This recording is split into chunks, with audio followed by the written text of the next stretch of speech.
The logo should be the last step, not the first. This is The Briefcase from Sutherland Weston Marketing Communications. Quick conversations from everyday observations, delivering practical marketing ideas you can carry with you. I'm Elizabeth Sutherland, President and CEO here at Sutherland Weston. Last we talked about Cracker Barrel and their new logo and its rollout. You talked about perhaps their research said their audience was all in. And then came this disconnect because the audience wasn't all in. Neither were their stockholders. Yeah. When you rebrand, how do you make sure that your customers are with you? One of the things that's important to remember is that rebrands aren't just about logos and colors. They're about reminding your customers why they chose you in the first place. So if you're going to change your look without honoring the original promise, you risk becoming a cautionary tale like Cracker Barrel.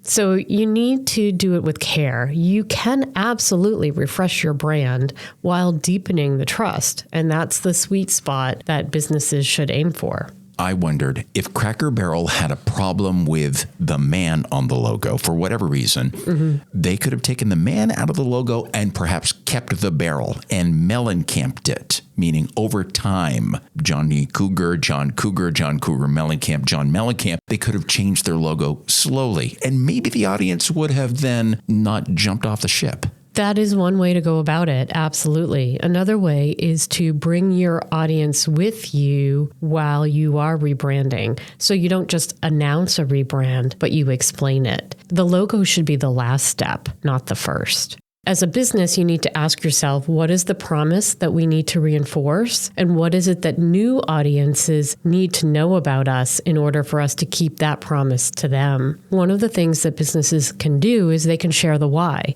We're updating our look so that it works better digitally, but the heart of who we are hasn't changed. Our chowder recipe hasn't changed. We're still going to bring the pies to your table. For Cracker Barrel, they're still going to have the little egg game. Yeah, exactly, right?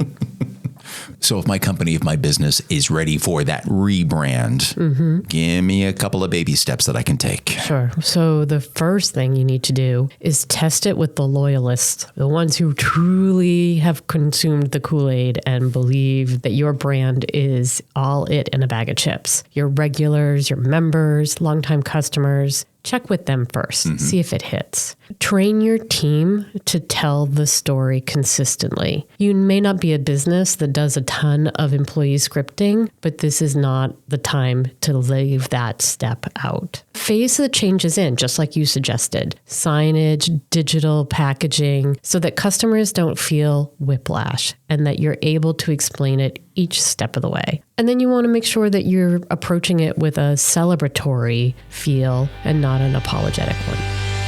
You have been listening to The Briefcase from Sutherland Weston Marketing Communications. Got a question for the Sutherland Weston team? Email us at sutherlandweston.com.